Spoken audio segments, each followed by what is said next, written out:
کسی گاؤں میں ایک لکڑہارا رہتا تھا جو اپنی گزر بسر کے لیے روزانہ جنگل سے لکڑیاں کاٹتا اور بازار میں آ کر بیچتا تھا۔ اس کے ساتھ اس کا ایک شاگرد بھی تھا جس کا نام علی تھا۔ علی سارا دن اس کے ساتھ رہتا اور کام میں اس کا ہاتھ بٹاتا تھا۔ ہر روز کی طرح جب ایک دن وہ جنگل میں لکڑیاں کاٹ رہے تھے تو اچانک ان کو ایک شیر کی آواز سنائی دی۔ جیسے انہوں نے چنگھاڑ سنی وہ دونوں گھبرا کر جلدی سے قریب کے ایک درخت پر چڑھ گئے۔ اچانک وہ کیا دیکھتے ہیں، ایک بہت بڑا شیر جو اپنے منہ میں ایک ہرن کو اٹھائے ہوئے تھا۔ قریب میں ایک درخت کے نیچے بیٹھ کر وہ اپنے شکار کیے ہوئے ہرن کو کھانے لگا۔ لکڑہارا اور اس کا شاگرد دم سادے درخت سے چمٹے رہے اور اس کو دیکھتے رہے۔ کافی دیر بعد جب شیر کا پیٹ بھر گیا تو وہ بچے ہوئے ہرن کو وہاں چھوڑ کر چل دیا۔ شیر کے جانے کے بعد جیسے ہی لکڑہارا اور علی وہاں سے نیچے اترنے لگے تو یہ دیکھ کر وہ پھر سے اپنی جگہ پر دبک گئے۔ انہوں نے دیکھا کہ ایک زخمی لومڑی جو چل نہیں سکتی تھی گھسٹ گھسٹ کر اس بچے ہوئے ہرن کی طرف بڑھنے لگی۔ قریب پہنچ کر وہ ہرن سے اپنا پیٹ بھرنے لگی۔ ابھی لومڑی وہاں سے جانے ہی والی تھی تو کچھ اور چھوٹے جانور اس ہرن کو کھانے کے لیے پہنچ گئے۔ پھر پرندے اس سے لطف اندوز ہوئے اور آخر میں چھوٹے چھوٹے کیڑے مکوڑوں نے اسی ایک ہرن سے اپنا پیٹ بھرنا شروع کر دیا۔ اس تمام نظارے کو دیکھ کر لکڑہارے پر ایک عجیب سی کیفیت طاری ہو گئی۔ واہ میرے رب، تو اپنی مخلوق کو کبھی بھی بھوکا نہیں رکھتا اور ان کا رزق ان کے دروازے تک پہنچاتا ہے، ان کو بھی جو کچھ محنت کر کے کھانے کے قابل نہ ہو۔ واہ میرے رب۔ اس واقعے کا اس پر اتنا اثر ہوا کہ اس نے اپنی کلہاڑی اپنے شاگرد علی کے حوالے کی اور بولا، جب مخلوق کو اس کا رب کسی حال میں بھوکا نہیں رکھتا تو پھر ہمیں اتنی محنت کرنے کی کیا ضرورت ہے؟ کیوں نہ ہم بھی آرام سے بیٹھ جائیں، اللہ ہمارا مقرر کیا ہوا رزق ہم تک پہنچاتا رہے گا اور ہم اپنی کٹیا میں بیٹھ کر اس کی عبادت کریں گے۔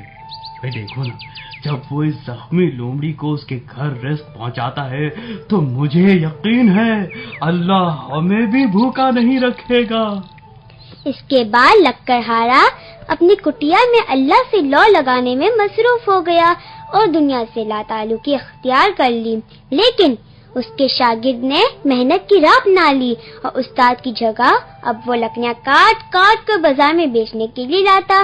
پہلے ہی دن جب وہ بازار میں کاٹی ہوئی لکڑیوں کو بیچنے کے لیے پہنچا تو ایک انتہائی مالدار شخص نے علی سے سب لکڑیاں خرید لی اور اس کی توقع سے بڑھ کر اس کو اجرت ادا کی اور علی کو ہدایت کی کہ آئندہ سے وہ جتنی بھی لکڑیاں کاٹے اسے میرے گودام میں پہنچا دیا کرے۔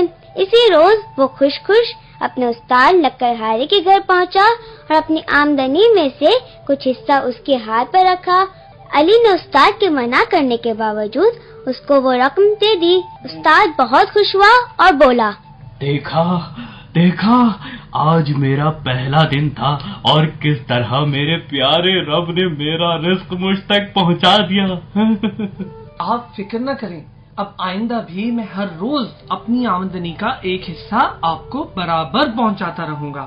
دن گزرتے گئے اور شاگرد کی آمدنی میں اضافہ ہونے لگا اور وہ نہ صرف اپنے استاد کو اس میں سے حصہ دیتا رہا بلکہ دوسرے غربا کے لیے بھی لنگر کا اہتمام شروع کر دیا۔ دوسری طرف استاد نے اس کو غیبی امداد سمجھتے ہوئے اپنے آپ کو دنیا سے مزید کنارہ کش کر لیا۔ ایک روز شاگرد اپنے استاد کے ہاں پہنچا اور اس کو اس بات کی دعوت دی کہ وہ اس کے ساتھ جا کر اس کے نئے گھر کا افتتاح کرے۔ یہ سن کر استاد بہت خوش ہوا اور اسے دعائیں دیتے ہوئے اس کے ساتھ چل دیا۔ گھر پہنچ کر جب استاد نے اپنے شاگرد کا اتنا شاندار گھر دیکھا تو وہ حیران رہ گیا۔ ارے اتنا شاندار گھر اور یہ اتنا بڑا لنگر، یہ کیسے ہوا؟ ارے استاد، یہ سب آپ کی تعلیم اور اس کلہاڑی کی بدولت ہے جو اللہ نے مجھے اتنا شاندار گھر عطا کیا۔ گھر واپس آ کر استاد بہت پریشان ہوا اور بڑبڑانے لگا۔ میں نے آخر اس کو اپنی کلہاڑی کیوں دی تھی؟ آج اگر وہ کلہاڑی میرے پاس ہوتی تو یقیناً میں بھی ایسا ہی شاندار گھر بنا لیتا۔ واری قدرت، یہ تیرا کیسا انصاف ہے کہ اس کو تو نے اتنا امیر کر دیا اور مجھے اتنا غریب۔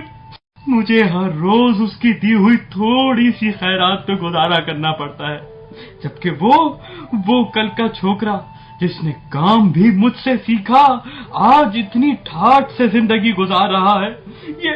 یہ سراسر ناانصافی ہے، یہ سراسر ناانصافی ہے۔